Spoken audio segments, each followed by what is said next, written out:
오늘 보신 하나님의 말씀은 요한계시록 3장 14절에서부터 22절까지입니다.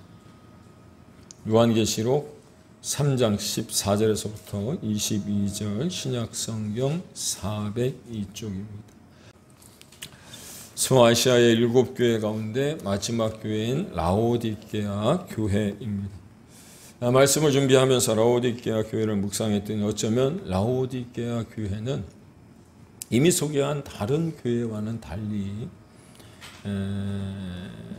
다른 교회들보다 더 많은 부분에서 이 시대에 존재하는 현대 교회의 모습을 그대로 보여주고 있는 것은 아닌가 싶었습니다. 요한계시록의 문을 열면서 주님은 사도 요한을 통해 소아시아의 7교회를 소개하면서 각각의 교회들을 진리로 인도하기 위해 칭찬과 책망 그리고 권면을 적절하게 제시하고 있는데 그 메시지들은 당시의 소아시아의 7교회에 국한된 것이 아니더라고 하는 거죠. 이 소아시아의 7교회를 보면서 여러 가지 견해와 주장들이 있는 것처럼 또 신학자들이 그런 어떤 자신만의 신학적인 견해를 관점을 통해서 말했던 것처럼 당시의 소아시아의 7교회로 제한된 것이 아니라 이미 존재해온 지나온 세대의 모든 교회뿐만 아니라 지금 이 시대에 존재하는 교회들이 새겨들어야 할 말씀 가운데 하나가 아닌가. 그런데 이 라오디게아 교회를 제가 묵상하는 가운데 생각이 들었던 것은 그런 어떤 교회 안에서 신앙생활을 하는 그리스도인들이 이 본문의 말씀을 통해서 스스로 돌아보아야 한다는 거예요. 믿습니까? 그래서 제가 15절, 17절, 또 18절, 19절 말씀을 앞에 화면에 띄웠는데 함께 여러분들 좀 봉독해 봤으면 좋겠습니다. 15절 시작. 행위를 아노니 내가 차지도 아니하고 뜨겁지도 아니하도다. 17절 부요하여 부족한 것이 없다 하나 내 공고한 것과 가련한 것과 가난한 것과 눈먼 것과 벌거벗은 것을 알지 못하는도다. 18절 벌거벗은 수치를 보이지 않게 하고 안약을 사서 눈에 발라보라. 19절 열심을 내라 회개하라. 이 구절을 여러분들 함께 봉독을 했는데 이 말씀을 봉독하면서 들었던 느낌, 드시는 느낌은 어떨까요? 특별히 17절에 보면 부요하여 부족한 것이 없다는 거예요. 지난주에 잠시 소개했던 것처럼 이 라오디게아 교회는 굉장히 부요한 교회였고요. 부자 교회였던 것 같아요. 부족한 것이 없다는 거죠. 왜? 물질의 넉넉함으로 인하여 그들이 취할 수 있는 그 모든 것들을 다 취할 수 있었던 교회였다는 거예요. 근데 주님은 라오디게아 교회를 향하여 무엇라고 말씀하시느냐면 물질은 풍부하여 그들이 원하는 그 모든 것을 다 취할 수 있었지만 내 공고한 것과 가련한 것과 가난한 것과 눈먼 것과 벌거벗은 것을 알지 못한다는 거예요. 지난주에도 말씀을 드리지 않았습니까? 예배를 드릴 때 이 라오디게아 교회 교인들은 아마도 부자였기 때문에 정말 화려한 옷으로 값비싼 옷으로 치장하여 하나님 앞에 나와 예배를 드림에도 불구하고 하나님이 그들을 평가하시기는 벌거벗었다 그렇게 말씀하신다. 실체를 안다는 거예요. 그런데 이 모습을 보면 우리의 신앙을 그대로 반영한 듯한 느낌을 받더라고 하는 거예요. 뿐만 아니라 그래서 이 내용이 나를 향한 말씀이고 칭찬이 아닌 책망이요 징계의 말씀이라면 사실 나름 열심히 신앙생활을 해온 것 같은 우리로서는 더 이상 어떻게 해야 할지 막막하게만 느껴지더라고 하는 거예요. 그렇지 않습니까?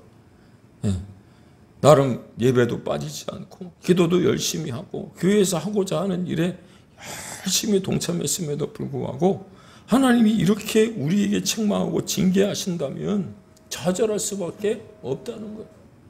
도대체 내가 얼마만큼 더 하나님 앞에 섬겨드리고 헌신해야 되는 겁니까?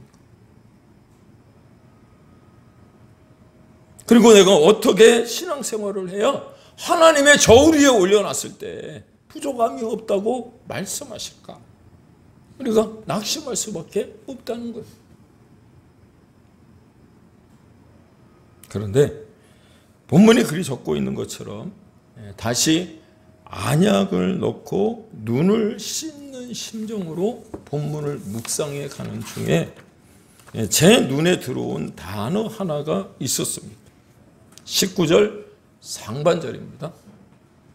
무릇 내가 사랑하는 자를 책망하여 징계하노니 라고 하는 말씀이, 다시 한번 봉독합니다.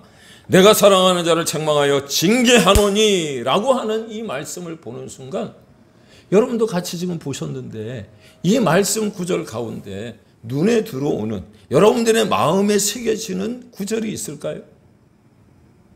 책망이라고 하는 단어입니까? 징계라고 하는 단어입니까? 회개하라고 하는 단어입니까?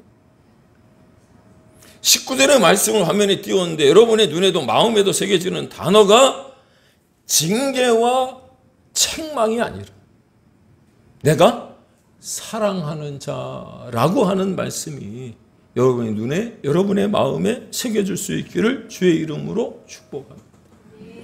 책망만 가득해 보이는 이 라오디게아 교회이지만 실상 그들을 향하여 주님이 하신 이 한 구절의 말씀이 여러분에게도 또 저에게도 너무도 큰 위로와 소망을 주더랍니다. 우리는 이 라오디게아 교회를 소개할 때 칭찬은 없고 책망만 있는 교회라고 얘기하잖아요. 그래서 이 말씀을 볼 때마다 우리가 보게 되어지는 단어는 책망과 징계라고 하는 단어이고, 그걸 통해서 우리가 회개해야 된다라고 그렇게 여겨지지만, 하나님은 우리를 너무도 사랑하시고 나를 축복하시는 그 하나님이시기에 내가 사랑하는 자라고 하는 이 말씀 한 구절을 통해서 얼마나 우리를 사랑하고 계시는지 주님의 마음을 읽어낼 수 있더라는 거예요. 믿습니까? 또한 이 말씀이 우리에게 주는 위로가 무엇이냐면 우리를 결코 포기하지 않으신다는 거예요. 책망받을 일은 있고 징계받을 만한 어떤 우리가 행동을 했지만 하나님이 우리를 결코 포기하지 않으신다는 하나님의 은혜가 이 말씀 가운데 고스란히 묻어 있더라고 하는 거예요. 믿습니까? 하나님은 너무나도 부족한 라오디게아 교회를 향하여, 아니 우리를 향하여 버리신다든가 무관심하게 내버려 두지 아니하시고 계속해서 사랑하시겠다고 말씀하시는 그 음성을 오늘 이 시간 들을 수 있기를 주의 이름으로 축복합니다.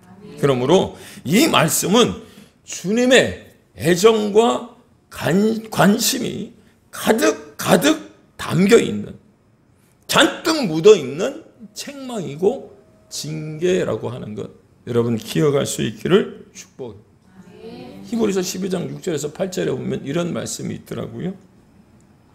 주께서 그 사랑하시는 자를 징계하시고,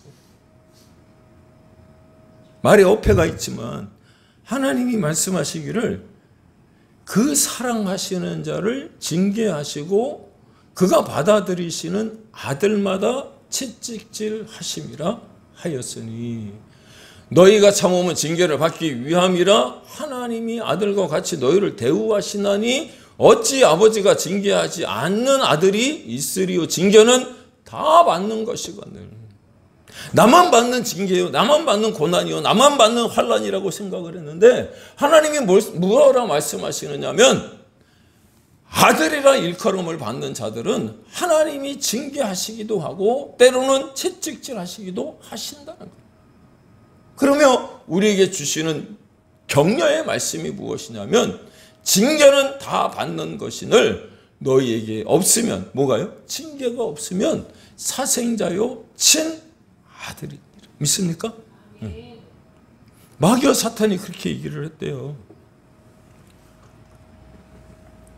믿는 사람을 자꾸 집적거리고요, 자꾸 찾아와서 고난을 주고요, 어려움을 주니까 믿음의 사람이, 믿는 그리스도인이 마귀와 사탄을 상대로 해서 도대체 나에게 왜 그렇게 힘들게 하느냐고. 쟤는 왜 그렇게 고난도 없고 힘든 것도 없고 환난도 없고 세상에서 보니까 잘 나가는 것 같은데 내가 정말 믿음으로 살아가려고 하는데 왜 그렇게 나에게만 고난을 주느냐고 그랬더니 사단과 마귀가 뭐라 그랬냐. 쟤는 이미 세상에서 포기한 애야. 가만히 놔둬도 북구덩이 속으로 들어가는데 내가 쟤에게 고난을 줄 이유가 없다는 거죠. 너는 믿음으로 살아가려고 하니까 징계하는 거야. 고난을 주는 거야. 혹시 여러분 하나님께 때로 내가 생각하지 않았던 어떤 힘든 일을 겪게 되어지면 그 가운데 하나님의 뜻과 섭리가 있겠거니 그렇게 믿을 수 있기를 주의 이름으로 축복합니다. 마귀는 이미 포기한 사람은요 건들지도 않아요. 죄악 가운데 그 죄악의 덩어리에서 구렁텅이에서 뒹굴고 있는 애들은요 만지지도 않아요.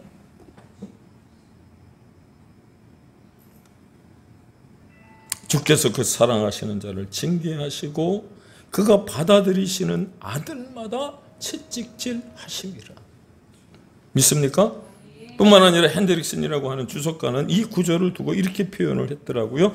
참으로 부족한 라오디게아 교회임에도 불구하고 사랑으로 권면하시는 주님을 바라보며 참으로 놀랍고 감격스럽다.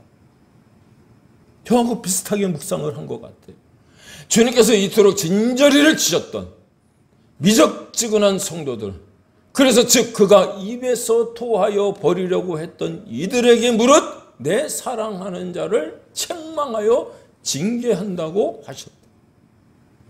더 놀라운 사실은, 더 놀랍고 감격스러운 사실은 성경 어느 곳에서 이런 말씀을 찾아볼 수 있겠는가? 믿습니까? 무슨 의미냐? 하나님은 우리를 사랑하신다는 거예요. 결코 포기하지 않으신다는 거예요. 그래서 혹시 여러분들이 죄악 가운데 있다 할지라도 다시 분발하고 회복할 수 있는 줄로 믿으시기를 바랍니다. 네. 주 예수를 믿으라 그리하면 너와 내 집이 구원을 얻으리라. 뿐만 아니라 그 주님의 이름을 부르면 여러분 구원을 얻게 되는 줄로 믿습니다. 뿐만 아니라 제가 이 말씀을 묵상하는 중에 소아시아의 6교회를 이미 묵상했잖아요. 묵상에 가는 그 2달 정도 이 말씀들을 쭉 보는 중에 사실은 이 말씀, 내가 사랑하시는 자, 내가 사랑하는 자라고 하는 이 말씀이 제 마음에 정말 와서 크게 이렇게 뭔가 두드림이 있더라고요. 두드림. 그래서 도대체 왜 그럴까 생각을 해봤더니 저의 지금의 실정이 그런 것 같더라고요. 전 송구한 말씀을 조금 드리겠습니다. 이해하고 들어주세요. 석 달 전에, 벌써 석 달 됐죠? 넉 달 됐나요? 교회도 좋은 곳으로 이전했기 때문에, 아니 좋은 곳으로 이전하는 기적을 우리가 다 체험하지 않았습니까? 갑절의 믿음을 가지고 하나님 구했더니 갑절의 축복을 우리에게 허락해 주신 줄로 믿습니다. 그래서 이렇게 아름다운 곳에서 여러분들과 함께 예배를 드리는 얼마나 감사한 일입니다. 그런데 그래서 우리가 믿음으로 살아가야 된다고 그렇게 말씀을 선포하고 외치면 저도 그렇고 여러분도 그렇고 교회도 그렇고 뭔가 좀 달라질 줄 알았어요. 뭔가 변화될 줄 알았어요. 그런데 변한 게 하나도 없더라는 거예요. 인계동에서의 신앙이나 곡반정동에서의 믿음이나 똑같은 거예요. 똑같은 거. 뭔가 좀 변해야 된다고 이야기를 하고 우리가 그렇게 하나님 앞에 이런 어떤 기적을 체험하게 하셨으니까 하나님 앞에 뭔가 우리가 좀 삶을 드려야 된다고 여러분들에게 말씀을 드렸음에도 불구하고 향방을 가늠할 수 없으니까, 오히려 모든 면에서 더 부족하게만 느껴지니까 낙심이 찾아오고 하나님이 원망스러운 거. 그냥 인계동이 있었어야 되나? 이런 생각이 들어요. 그런데 이상하게도 소아시아 7교회 중에 앞서 우리가 살핀 6교회에서는 전혀 볼 수 없었던 이 한 구절의 말씀이 저를 위로하는 거예요. 그 말씀이 바로 내가 사랑하는 자라고 그렇게 말씀하신다.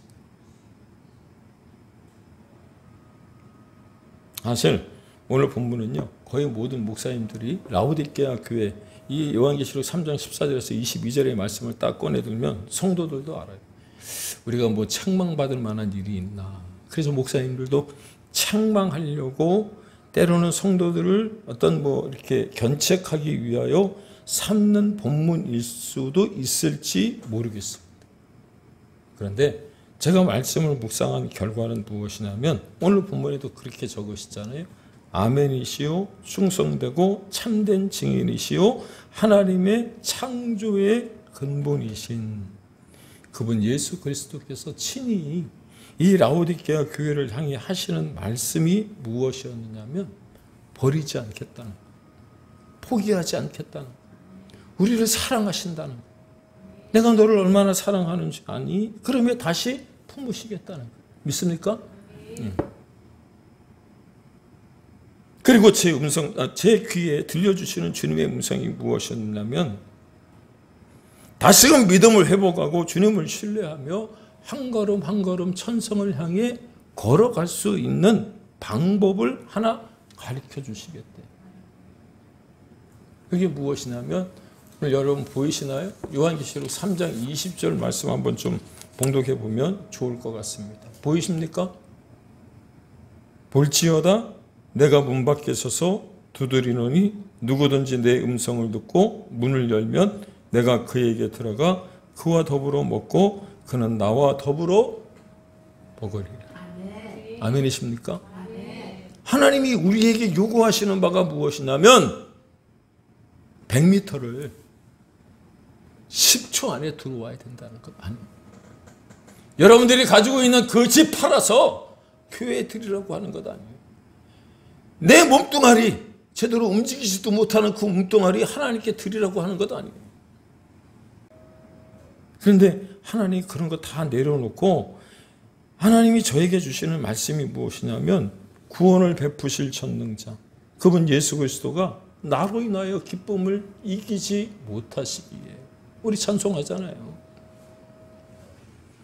그분을 마음 가운데 모셔드리기만 하면 된다는 거예요. 믿습니까? 그러면 하나님이 책임져 주시겠다는 거예요. 그래서 바라기는 오늘 이 말씀을 들으시는 저와 여러분 모두가 하나님의 이 참되고 진실한 사랑을 느끼시고 마음을 열어서 우리를 너무나도 사랑하시는 그분을 모셔드릴 수 있기를 예수님의 이름으로 축복하고 축원합니다. 그렇습니다. 주님께서 만약 저와 여러분을 향하여 참고 인내하시며 사랑으로 품거나 용납하지 않으셨다면 이 자리에 나와서 예배를 드릴 수 있는 사람이 얼마나 될까요? 얼마나. 따라서 이 시간 이 말씀 가운데 깨달으시는 것이 있으시다면 지금은 조금 부족하고 잘못된 신앙이라고 할지라도 그 자리에서 돌이키셔서 다시금 영적인 것들을 위하여 뜨거운 열정을 회복할 수 있기를 주의 이름으로 축복합니다. 그렇다면 이토록 우리를 사랑하시는 주님을 알았다면 그래서 그 사랑을 다시금 우리가 느끼고 있다면 이제 우리의 부족한 부분들을 채우고 살펴야 할 것들이 있을 것 같은데 정말 많아요. 그걸 다 이 시간에 나눌 수 없고 시간이 좀 지나갔으니까 한 가지만 여러분들하고 좀 살펴보고자 합니다. 여러분 그게 무엇이냐면 앞에 뭐라고 되어 있어요? 미온적인 신앙 자세를 버리라는 것. 오늘 말씀에 그렇게 얘기했잖아요. 뜨겁지도 아니하고 차지도 아니하고 차지도 아니하고 뜨겁지도 아니한 미적지근한 그 라오디게아 신앙 그걸 어떻게 해요? 버리라고 하는 것. 그렇다면 주님은 이 미온적인 신앙, 이 라오디게아 교회 성도들에게 어떻게 이런 말씀을 하셨냐면 라오디게아 교회가 있었던 라오디게아라고 하는 도시가 있었던 그 도시에서 북쪽으로 한 10km쯤 떨어진 곳에 온천이 있어요. 온천. 근데 그 온천에서 흘러온 물이 라오디게아 도시에 다다르게 되어지면 그 물이 식어서 미적지근해졌다. 그런데 이 미지근해진 물이 온천수로 들어있는 이 라오디게아 성도들이 쓰던 그 물은 뜨겁거나 차가우면 유황 냄새가 잘 안 나요. 그런데 미적지근하면 유황 냄새가 엄청나게 많이 나요. 그러니 그 물을 먹거나 또 이렇게 대할 때 토해낼 수밖에 없다. 저기 설악산에 가면 삼봉약수라고. 삼봉. 왜 삼봉이냐면 물이 솟아나는 구멍이 3개, 삼봉. 근데 거기는 철분이 많고요. 그 물을 마시면 마치 사이다를 마시는 것 같아요. 근데 유황 냄새가 얼마나 많이 나는지. 제가 중고등부 그 전도사 그 사역을 하던 때에 수련회를 거기를 갔어요. 수양회를. 그래서 학생들을 데리고 뭘 했냐면 장깽이뽀, 가위바위보 해갖고 그 물을 한 사발씩 마셨어요. 여기 삼봉약수. 그래요. 그런데 이 라오디게아 교회에 있었던 성도들이 마치 그렇게 미온적인 신앙을 가지고 있었기 때문에 주님이 그들이 알만한 비유를 통해서 뭐라고 말씀하셨느냐면 아예 뜨겁거나 아예 차거나 뜨겁거나 해야 되는데 미온적인 어떤 그런 상태로 있으면 내가 토하여 내칠 것이라고 말씀하더라. 사랑하는 여러분, 우리가 하나님을 사랑한다고 말은 하는데 무엇 하나 제대로 된 것을 드리지도 못하고 있는 것 아닐까요?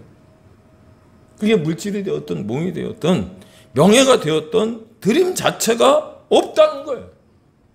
하나님을 향하여 예배를 나왔으면 그 하나님만을 바라봐야 됨에도 불구하고 예배 시간에도 보면 그 다음 거를 이렇게 프로그램을 짜고 있는 거죠. 그죠? 여러분들이 거기에 있으면 잘 안 보이지만 여기 계시면 다 보여요. 프로그램을 짜고 있는 거예요. 이거 끝나면 어디 가고 이거 끝나면 어디 가고. 그래서 주일날 3일 밤 기도회 때 제가 말씀을 드렸잖아요. 내가 정말 하나님을 향한 신앙이 있다면 이 시간 예배 드릴 때 하나님을 만나기로 하고 작정하고 나왔는데 하나님을 만나지 못했다면 내가 하나님 만나지 않고는 이 자리를 뜨지 않겠다고 2부, 3부, 4부, 5부 예배를 드려도 내가 그냥 이 자리에 앉아서 그 하나님 얼굴 뵈고 가겠다고 이런 어떤 사생결단이 있어야 돼요. 근데 우리는 지금 그렇지 않아요. 그냥 예배 한번 드린 걸로 하나님 만족하시겠지. 우리 부모님들은 그런 신앙이 없었어요. 이런 어떤 좋은 자석에 제가 이게 지금 미가엘이 안 나오니까 진땀을 흘리잖아요. 예전에는 여러분 그 두꺼운 성경책을 들고 예배당에 오셔서 찬송가 찾으시라 그러면 한글도 모르시는 분들이 다 찾아요. 그리고 그 콩나물 따가리도 없는 그 글자로만 된 그걸 가지고 찬송을 드리세요. 요즘은 이걸 보질 않으면 성경 말씀도 몰라, 그 다음에 찬송도 몰라.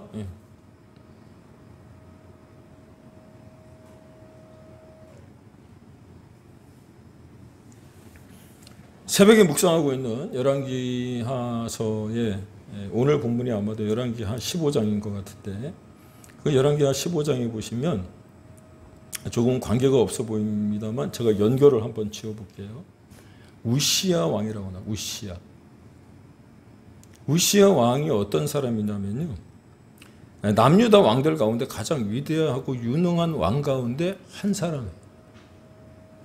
다윗과 솔로몬 이후에 나라가 가장 정치적으로 안정이 되도록 경제적인 번영을 일으켰고 정치적인 어떤 그 군사력을 증강시켰던 왕이 우시야예요. 그러니까 왕이 되고 난 이후에 무려 52년을 통치를 합니다. 그런데 말년이 좋지 않았어요. 왜냐? 역대하 16장에 보면 그가 제사장이 해야 될 일을 대신하려고 하다가 이마에 문둥병이 난 거예요. 그래서 한운 수 없이 더 왕의 자리에 있을 수 있음에도 불구하고 그의 아들 요담에게 왕위를 물려주고요. 뒷방 늙은이 신세가 되어졌어요. 그런데 주석서에 보면 그럼에도 불구하고 요담의 뒤에 앉아서 섭정을 했을 정도로 강력한 카리스마가 있는 왕이었다 이렇게 얘기하거든요. 그런데 문제가 무엇이냐면 열왕기하 15장 32절 그 뒤쪽에 보면 요담이 한 일과 그의 아버지 우시아가 하지 못한 일을 비교해 놔요. 무슨 말이냐면 우시아의 아버지가 아마샤거든요. 아마샤 때 북이스라엘이 침공을 해서 예루살렘 성전에 들어가는 윗문을 회파시켜버려요. 무너뜨려버려요. 부숴버리는 거예요. 그런데 52년 동안 왕위에 있으면서 그는 경제적으로나 정치적으로나 군사적으로나 물질적으로나 그 모든 면에서 강한 카리스마가 있는 왕이 되어짐에도 불구하고 예루살렘 성의 그 윗문이 회파되어진 것을 못 본 척한 거예요. 그렇다면 윗문이라고 하는 게 무엇이냐면 여러분 재물이 드나드는 곳이에요. 제사장이 드나드는 곳이에요. 그런데 문이 52년 동안 회파되고 무너진 채로 있었다는 말은 무엇이냐면 모든 사람들이 잡다한 민족이 거기를 드나들었다는 거예요. 거룩성의 훼손이죠. 요담이요 왕이 되고 난 이후에 가장 먼저 했던 일이 무엇이냐면 아버지 우시아의 전처를 밟지 않고 그 문을 다시금 세워요. 요담이 다른 일을 잘 못했는데 그 일만큼은 정말 하나님 보시기에 칭찬받을 만한 일을 했다라고 하는 거죠. 그렇다면 이 윗문의 중요성이 어디 있습니까? 여러분 모든 제사, 구약의 제사는 피 흘림이 있잖아요. 피 흘림이 없이는 여러분 죄사함이 없다고 얘기하는 것처럼 sacrifice, 희생의 어떤 제물이 드나드는 그곳에 하나님의 영광이 있어야 됨에도 불구하고 이 우시아는 그 신앙이 미온적이어서 세상 일에 자기의 어떤 이름이 높아지는 것에는 관심이 많았는데 하나님께는 영광을 돌리지 못하는 어떤 열정이 없었다는 거예요. 뜨거움이 없었다는 거예요. 왕이 돼서 52년 동안 그 나라를 통치하면서 그 문이 회파된 것을 보고도 못 본 척한 거예요. 많은 사람들이 우시아 왕이라고 하면 여러분 대단하게 생각을 하고 그가 이렇게 바깥에 나면 많은 신하들이 그 앞에서 머리를 조아렸을지도 모릅니다. 왜? 대단한 업적을 이루었으니까. 그런데 밤에 그의 침상에 들어가면 거울을 보고 여러분 얼마나 슬퍼했을까요? 왜? 이마에 난 문둥병을 보고. 오늘 말씀에도 보니까 뭐라 그랬어요? 벌거벗은 몸을 보라 이렇게 얘기하잖아요. 그런데도 그 벌거벗은 몸을 보지 못했던 라오디게아 교인들.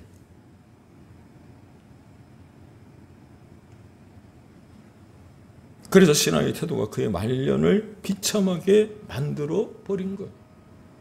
사랑하는 여러분, 교회이긴 교회인데 진리의 말씀이 없어요. 살아 숨쉬는 신앙이 없어요. 교회를 출석하기는 하는데 하나님의 은혜를 사모하지도 않고 전도에 대한 열정도 없다면 여러분 우리는 진정 하나님의 자녀일까요? 한번 여쭤보겠습니다. 하나님 앞에 나와서 언제 우리가 울어봤을까요? 눈물을 흘리신 적이 있으신가요? 눈물샘이 고장났죠. 마른 지 오래됐죠.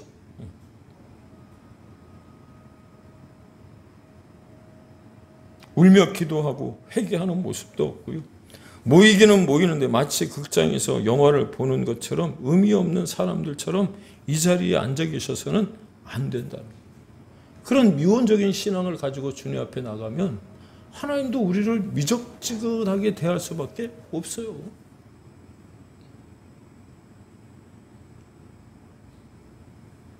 그래서 여호수아는 가나안 땅에 있으면서도 미온적인 우상을 버리지 못하고 이스라엘 백성들에게 이렇게 촉구를 합니다. 여호수아서 24장 15절 오늘날 택하라 오직 나와 내 집은 여호와를 섬기겠노라. 그렇습니다. 이왕 믿을 바에는 신앙의 뜨거움을 가지고 주를 향한 간절함으로 열심을 낼 수 있기를 주의 이름으로 축복합니다. 특별히 예배에 대한 열정이 좀 살아났으면 좋겠어요. 여러분들에게 부탁하고 싶은데 말씀 못 드린 것 중에 하나는 제가 가끔 인스타를 이렇게 가입을 해서 이렇게 보고 있어요. 좋은 말씀들도 많고 어떤 데는 스크랩 할 만한 부분들도 있고 뭐 이런데, 어느 교회가 올린 그 자기네 교회를 소개하는, 요즘 젊은 아이들이 하는 스레드라고 하는 것에 이렇게 올라온 글이 뭐였냐면, 주일 예배 전 10시에 출석을 해서 온 성도들이 30분간 밖에 나가서 전도한다. 그러면 지나가던 차량 운행하는 다른 교회 버스에 탄 성도들하고도 인사도 하고요. 해야 되나 말아야 되나, 다른 교회 하는 일 같아서 그냥 제가 쫓아가고 싶지 않고 그냥 기도하고 있는 중에 있습니다. 그래요? 하나님께 드리는 예배는 세상적인 지표와는 분명히 다른 거예요. 진정과 신령으로 하나님의 말씀과 성령으로 예배를 드릴 수 있기를 축복합니다. 그래서 14절에 그렇게 표현하는 거예요. 아멘이시오 충성되고 참된 증인이시다 라고 하는 말씀이 바로 주님의 모습이 그렇다는 거죠. 사랑하는 여러분, 오늘 여러분들이 주님 앞에 나오셨는데 아무 생각 없이 막연히 앉아 있다가 가시면 안 되고요. 진리의 말씀이, 하나님의 말씀이 내 가슴에 파고 들어와야 되는 줄로 믿습니다. 제가 오늘 아침에도 어느 분이 카톡에 주일 아침이면 늘 저에게 기도문을 작성해서 보내주세요. 주일 아침이면 7시 되면 딱 들어옵니다. 목사님 오늘도 큰사랑교회와 목사님의 어떤 목회에 하나님의 역사가 나타나고 주의 성령이 있기를 축복합니다. 이런 어떤 기도문이 짧게 들어오는데 답장을 뭐라고 썼느냐면, 사실 저를 자신을 보면 아무 쓸모도 없는 사람 같아요. 실력도 없는 것 같고요. 또 말씀을 잘 전하는 것 같지도 않아요. 그런데 말씀을 준비하려고 묵상하다 보면 정말 감사하게도 하나님이 그때그때 은혜를 부어주세요. 얼마나 감사합니까? 그런데 그 모든 것을 생각해 보면 예배가 되었든 기도가 되었든 신앙생활이 되었든 성경 공부가 되었든, 여러분 우리가 예배하는 그 모든 것에 하나님이 전부여야 되는 줄로 믿으시기를 바랍니다. 하나님이 전부여야 돼요. 어떤 분이 그렇게 얘기를 했대요. 자꾸 또 길어지네 뒤에. 예배 시간에 오기만 하면 조는 사람이 자꾸 보이는 거예요. 아이 도대체 목사님 시험 들어서 안 되겠습니다. 왜 이렇게 조는 사람이 많아요? 그리고 어떻게 해요? 비판한 거예요. 근데 목사님이 뭐라고 답을 하셨을까요? 그거 꼴 보기 싫으면 그냥 자요. 그거 꼴 보기 싫으면 자요. 시험에 들지 말고. 그렇죠? 오히려 그걸 보고 시험에 드는 거 비판하기보다는 오히려 안 보는 게 낫다는 거예요. 안 보는 게.